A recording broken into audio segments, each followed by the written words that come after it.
I had a job years ago where I traveled all across the country working on races, like 5Ks or half marathons and different events.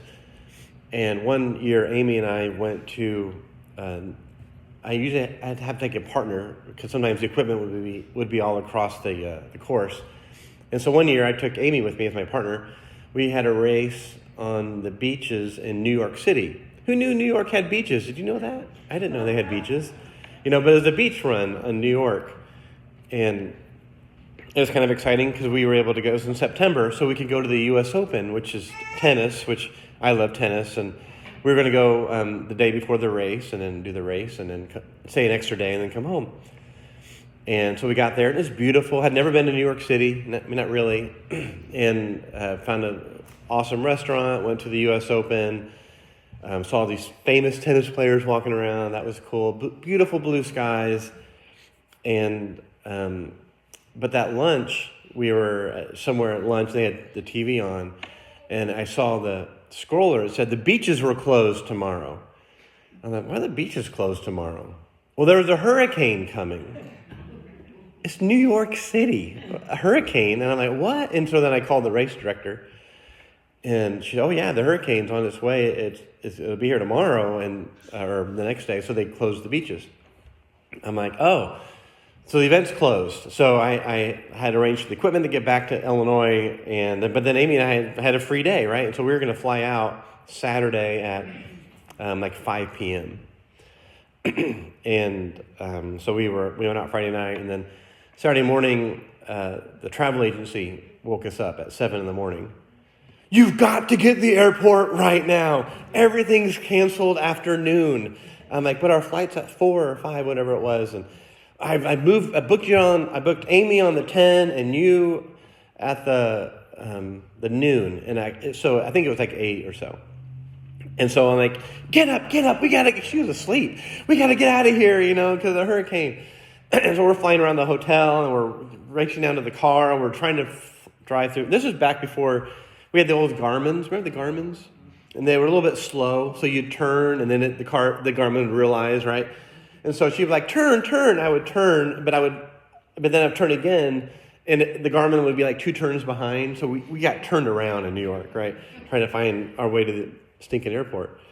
About 9:30, dropped her off at the terminal, and I was going to take the car to the rental place. And well, as you know, if you've flown, you have 30 minutes before to check in. So actually, we dropped her off about a quarter after. She was online for 15 minutes, missed the check-in time. She called me. I was like, okay, I was relaxed because I got her there. I was at the car rental place, turned my car in. She called me. I missed it. I'm like, what do you mean you missed it? Like, well, I was in line for 15. I said, you couldn't tell. We argue, how that is. We couldn't tell. So I called the travel agency. And she said, well, I can't get her out of New York, but I can get you both out of Philadelphia. I'm like, Philadelphia? How far is Philadelphia? Does anyone know? No, it was a couple hours. I didn't know. I said, okay. So we rented a car again, and I went and picked her up. And so then now we're gross because we hadn't showered, right? And so we went to an IKEA. You ever been to IKEA? Well, they have really nice bathrooms. So we went to an IKEA. Now, everything's closed now in New York because a hurricane's coming. And we got cleaned up in the bathroom. They had a restaurant there. We had a sandwich. So we drove to Philadelphia. And it was a little bit like the movie Independence Day. Anyone ever seen Independence Day? When all the cars are leaving before the aliens attack. That's what it was like, except we were the one car going the other direction. Because what we didn't realize is on the way to Philadelphia, the hurricane shifted. And now is headed straight to Philadelphia. But we didn't know. So we got to the airport on time this time. Got on the plane. And so the plane is taxiing on the runway and the wind is shaking. We can feel the plane. Ever been on a plane on the runway when it's shaking? And then we're all just kind of like, and then it stops. And then it turns around and goes back. We all groan, like, oh, what is wrong? And it turns out it was a mechanical failure. They couldn't get the cockpit door to lock. And now you have to have cockpit doors that locks, right? And we're like, none of us are terrorists. It's fine. Put a guard up there. We don't care. Anyway, so they couldn't take off. And they said, there's one more plane until leaving Philadelphia. But there's like 60 people on this plane, and there's only 20 spots left. And Amy was way up front, and I was in the back, and I was like, just go. Just run as fast as you can. Now, she's pregnant with Zoe, so she's already out to here. She's as pregnant as she can be before you can't fly anymore. Anyway, so she gets in line, and then I catch up with her, and everyone is freaking out. Like, and we're just like, this is kind of fun. Like, we're having a fun. What are you freaking out for? Like, it's a hurricane. I'm like, yeah, it's a hurricane. Everyone was so freaking out. They looked at us, why are you so calm? And why are you so calm? I mean, I don't know. Why are we calm? I don't know. I didn't really think about it, but everyone was freaking out. And we got to the front of the line finally, and I said, she's pregnant. Now, the staff, I have to say, for dealing with crazy, freaking out people, was great. He laughed, and she said, and then Amy said, well, he's the father. And no, I already have you booked on the flight. For some reason, I don't know why, but they had already put us on that flight. And I'll just tell you, we're on the plane again, and I'm watching the radar on my phone, thinking, is there a little, like the red is right there, and the plane is shaking on the tarmac. They're not going to let us go, but they do. And ever been in turbulence in a plane? Oh, man. And on the way up, and literally whenever we got above the clouds, everyone cheered. Right? It was like a movie. But anxiety's, anxiety is a serious thing, right? Anyone have an anxiety attack? Oh, it's terrible. And at the moment that we were calm, and I can't put my finger on why, I do think we were a little, partly we didn't have the kids with us. So it was an adventure, But it was the kids that raises the anxiety. But for us, it was kind of fun. But I do think we were more kingdom-minded, more heavenly-minded, more rooted in things that are more real than just the current circumstance. But what does that mean exactly? I mean, I've had anxiety attacks. I've had crushing anxiety at work, and you get the bill that I didn't expect this hospital bill. I didn't expect this bill. The car, Annalise in Chicago calls and says, my tire's flat. You have this anxiety. How can you help her? I'm like, I'm 3 hours away. How am I supposed to help? We've been going through the book of Luke, as you know, and so Jesus has this long passage, kind of a long passage. He has just finished, this is in Luke chapter 12. He had just finished talking about the rich and how the rich, hey, be focused on the kingdom. Don't worry about material possessions. But now he's going to talk to the poor, which is most people throughout human society. And he says this. Jesus said to his disciples, therefore I say to you, don't worry about your life, what you will eat, or about your body, or what you will wear. Well, what do you mean don't worry? Well, the reason he says that is because we always worry. Now, we as Americans don't usually worry about what we eat. But most of human society, most humans throughout history, that is their first concern, is food. But we do worry about our body, our health, right? Why did my parents get the RSV vaccine? Because that's what you're supposed to do. They worry about RSV. And then she gets sick from the vaccine, and then we all have anxiety about that. How do we not worry about our health? We all worry about our health. We worry about, is this teething or not? Is it teething? Is all that drooled from teething? And what you will wear. Well, tell that to my daughter. I've never seen someone put on more clothes in the morning before putting on something else before she goes to school. Obviously, this is a society, again, where they probably have two sets of clothes, right? Most of human history has two sets of clothes. One they work in and one they maybe go to church in, honestly. Consider the ravens. They neither plant nor harvest. They have no silo or barn, yet God feeds them. Well, you are worth so much more than birds. Who among you, by worrying, can add a single moment to your life? Well, yeah, Lord, but how do you not worry? I mean, I've told myself that a ton of times. Well, worrying isn't going to help at all in this situation. If you can't do such a small thing, why worry about the rest? Notice how the lilies grow. They don't wear themselves out with work. Well, they don't have bills to pay. I mean, and they don't spin cloth. But I say to you that even Solomon in all his splendor wasn't dressed like one of these. If God dresses the grass in the field so beautifully, even though it's alive today and tomorrow it's thrown into the furnace, how much more will God do for you, you people of weak faith? Don't chase after what you will eat and what you will drink. Stop worrying. All the nations of the world long for these things. Your Father knows that you need them. Instead, desire his kingdom, and these things will be given to you as well. What's the kingdom? It's God's rule. It's God's ruling in your life. So desire God's will in your life, and these things will be added. Then he says, don't be afraid, little flock, because your Father delights in giving you the kingdom. Sell your possessions and give to those in need. Make for yourselves wallets that don't wear out, a treasure in heaven that never runs out. No thief comes near there, and no moth destroys. Where your treasure is, there your heart will be also. I still don't understand how that's supposed to happen. Okay, so I looked in the Old Testament for an example of someone who had an anxiety attack. So bear with me as I tell the story. I'm going to assume you don't know it, even though most of you probably do. But there was a bad king, Ahab, and his wife Jezebel, bad queen. And they were the king of Israel, and go ahead.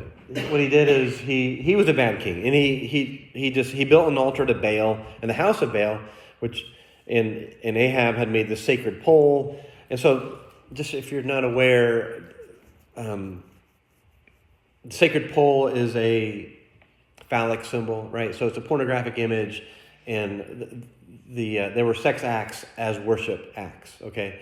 That was how they worshiped Baal and Ashtoreth, among other things, among them sacrificing sometimes babies. And so he did that to provoke Yahweh, the God of Israel, more than all the kings of Israel who were before him. So the other kings did that too, but he did it even more so, right? So there was rampant wickedness in Israel. And then I love this line, and Elijah the Tishbite, as if we know what that means. Elijah the Tishbite. Well, he's from Tishbe, whatever that is. And he comes in, and so Elijah is this guy, big beard, prophet, kind of wild eyes, I think, how I pictured him. As Yahweh lives, the God of Israel, before whom I stand, there shall surely not be dew nor rain these years, except by my command. So he comes into the king and says, what you're doing is terrible. Therefore, it's not going to rain, and there's going to be no dew until I say so. And he leaves. And they're like, whatever. None of those wild-eyed, crazy prophets of Yahweh. But guess what? It doesn't rain. It stops raining. That's a big deal. So he goes into hiding. And so they go looking for him. Because get that Elijah back because it's not raining. And verse 6 says, this is 1 Kings, the ravens brought bread and meat in the morning. So he went into hiding in the wilderness. It's interesting to me, the ravens brought him bread and meat. Some people, Israelite tradition is the ravens came to Ahab's table and took the food and then flew off with it. That doesn't say that in Scripture, but I like the tradition.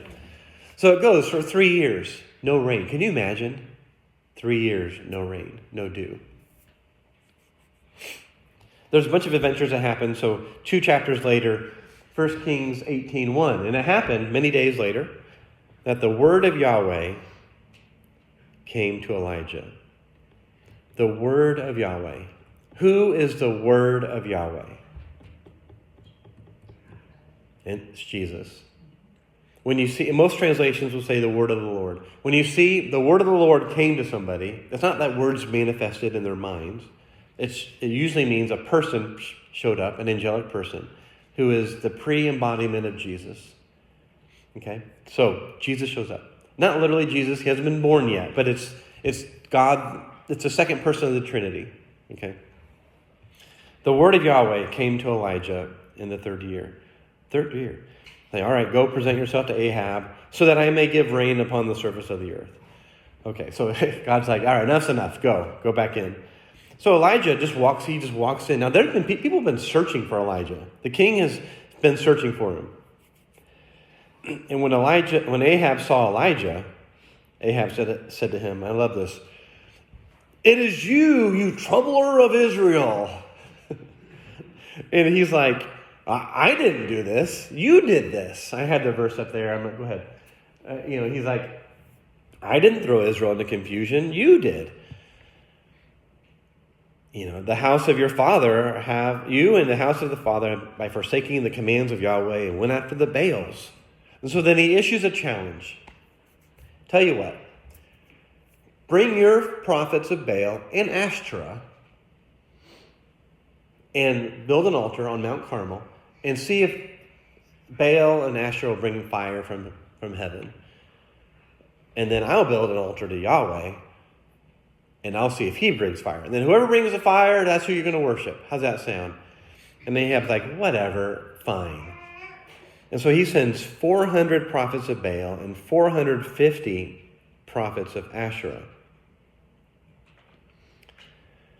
These prophets of Asherah, I'm just going to tell you, they were men who were pretending to be women. All right, they cut something off, right? And this is what they did. All right, what you see in today's society is not new. It's been going on for millennia. Okay, so and then they did the sex acts together as a worship of Asherah, just to be clear. So they met at Mount Carmel, and so chapter 18, verse 21. Elijah approached all the people and said, "How long will you go limping after two options?" I kind of like that. Limping after two options. They're weak. They're weak towards God. They're weak towards Baal. They don't know what they want to do. If Yahweh is God, go after him. But if Baal, go after him. And the people did not answer him a word. I have lots of verses here, but we're going quickly because it's. So this is Elijah. Think about Elijah. Man, he's on fire. Almost, like he is full of it, right? He's going to the king. He's issuing challenges. Now they're on this mountain, and there's all these people and the prophets. So the prophets of Baal, they make their altar, and then they pray. They pray for their heaven. Go ahead. They pray for their God to send the fire. Oh, here's what he says. Then you will call the name of your God, and I will call the name of Yahweh, and it shall be the God who answers by fire. He is God. And they said, all right, the word is good. So this is what's great. So the prophets of Baal, they make their altar. They cut up a bull, and they put it on there. Go ahead. So they took the bull that he allowed them, prepared it, and called upon the name of Baal from morning until noon. Oh, Baal, answer us. Oh, Baal. Now, here's the thing. There is such a thing as occult power, right? Dark power. These prophets have seen really creepy things. You know what I'm saying? Like, they would call it magic. We would call it like occultism. They expected a response, all right? But for some reason, there's no response. There was no voice and there was no answer. So they limped about the altar, or they hopped or they danced around the altar.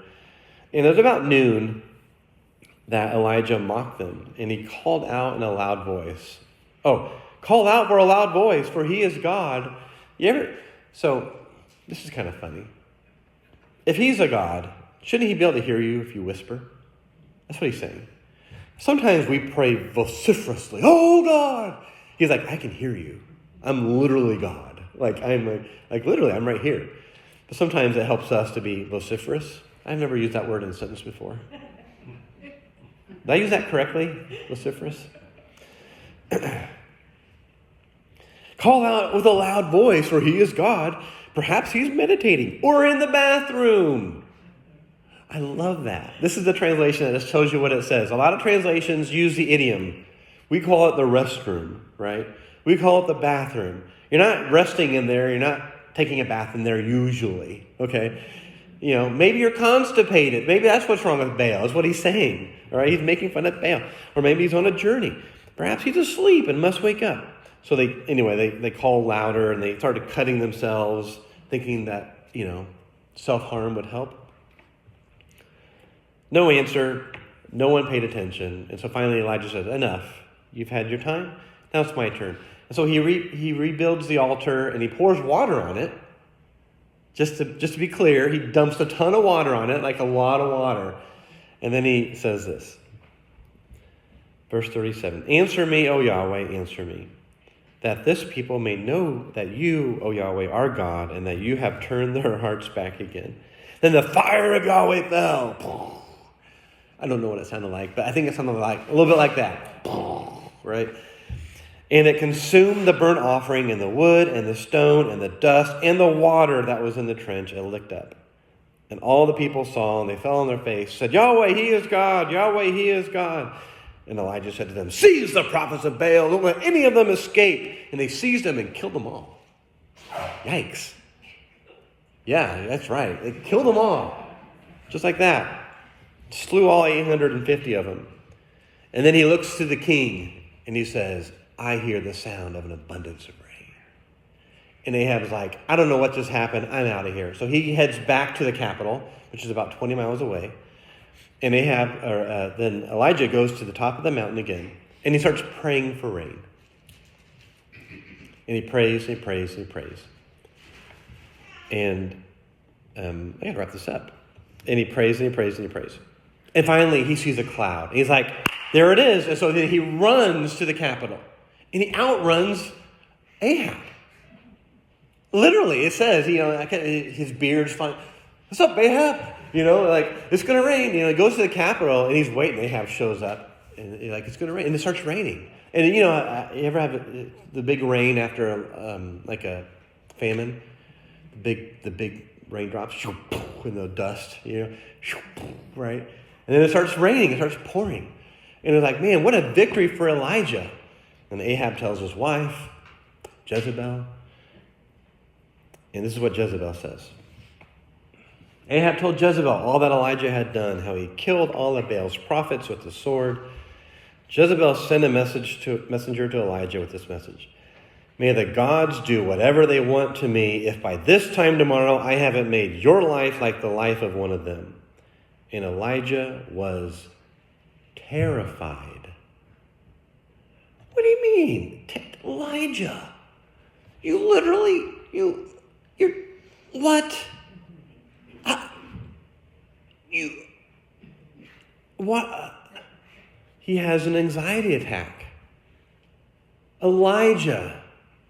He 850, he wrestled with God, brought about fire from heaven, bringing on the rain from heaven, and ran a marathon, and what? He got up and ran for his life. He was consumed with anxiety. The most confident people can be consumed with anxiety when they least expect it. You would think he would say, come on, Jezebel, bring it. I'll call down fire from heaven on you. He didn't. It was the strangest thing, right? It's not strange. So here's what he does next. Here's what happens next. Think through, as we read these last passages, how do we bring the kingdom's resources to our anxiety? He goes into the wilderness a day's journey. And he went and he sat under a broom tree. And then he asked Yahweh that he might die. He said, it's enough now, Yahweh. Take my life, for I am no better than my ancestors. You ever had the kind of anxiety where you just want to die? Anybody? That's just me. Like you're just like, I just wish it was over. Dude, hours ago, you were calling down fire and rain. And think about the victory he had. He's like crippled with anxiety. And I don't think it's spiritual anxiety. I think it's just crippled. Sometimes it's a spirit, honestly. Sometimes when you feel it, it's like a spiritual attack. This is just, I don't know what this is. So then here's what he does next. He lay down and fell asleep. And then suddenly this angel was touching him and said, get up and eat. Get up. Wake up. Got to eat. It says, verse 7, the angel of Yahweh appeared a second time. Who is the angel of Yahweh? It's Jesus. Not every time is the angel of the Lord in the Old Testament Jesus, but most of the time it is. The angel of Yahweh appeared a second time and touched him. Get up and eat, for the journey is greater than you. And so he goes on a 40-year journey to Horeb, another mountain, and he came to a cave. Go ahead, verse 9. Yep, he came to a cave and spent the night there. And suddenly the word of Yahweh, there he is again. Who's the word? Came to him and asked, Elijah, what are you doing here? And Elijah poured out his complaint. And then he says this, go out and stand on the mountain before Yahweh. And suddenly Yahweh was passing by with a great and strong wind, ripping the mountains and crushing rocks before Yahweh. But Yahweh was not in the wind. And after the wind, there was an earthquake, but Yahweh was not in the earthquake. And after the earthquake was a fire, but Yahweh was not in the fire. After the fire, there was a sound of a gentle whisper.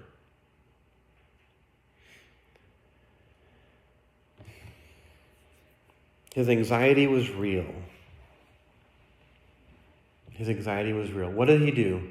What did God help him do in his anxiety? Go ahead. Got away from the situation. He got away from the situation. Went to the wilderness, later Mount Horeb. He took 40 days off. A lot of us can't take 40 days off. But if you can take a break. I have quit jobs due to anxiety when I should have taken my 2-week vacation. You know what I mean? That Red Cross job, I quit it. Years ago, I worked for the Red Cross, and I quit it when I should have taken 2 weeks off. I had 2 weeks available. You get paid time off, most of us. Take it. I should have taken the time off. I didn't. I quit because of anxiety. He got away from the situation. He prayed. Now, he prayed, kill me. You don't have to have right prayers. Just pray. Right? Don't worry about getting it right. And then what did he do? He slept. Do you know sleep is a big deal? Getting 8 hours of sleep or whatever you need is a big freaking deal. Sorry. It is a deal. I mean, it's deal. Sleep. You've got to get to bed earlier and sleep, especially when we lose an hour this week. Eat. When you're anxious, you don't want to sleep and you don't want to eat, right? Because I don't have an appetite. You don't care. You got to eat anyway. You have to eat. You have to nourish your body. Isn't that crazy? To be heavenly minded is also to be physical here. Sleep and eat and rest. And get some alone time. Sometimes you just need to step away. You take a break from all the noise. Some of you, you're too alone and you need to get with people also, right? And then also listen, because Jesus is there. He's not, maybe not in the noise, he's in the still small voice, the quiet voice. And listen. That means taking time to be in silence, right? Taking time to actually try to listen, get away from it. And I think, and then find Jesus in this process. With Elijah, the Lord is with him every step, right? Every step of the process. He wakes him up and says, eat. He says, go on this journey. And then finally, in this moment, we won't read the passage, he says, Yahweh gives him some more instruction. And he obeys. And so listen and obey. And that's, I think, the kingdom of when he says, go ahead, when Jesus says, seek his kingdom, I think that's what it is. So his kingdom means being healthy, right? God's will for your life is to be healthy. Sleep well, eat well. Take time to get away from the chaos. And also to commune with God. Because through that whole passage, the Lord is with Elijah over and over again. I think that's pretty cool.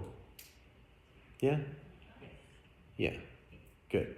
Heavenly Father, the kingdom isn't about escaping life's pressures, but it's living with you in the moment. When we Help us when we feel anxiety creeping in, that we can hear you,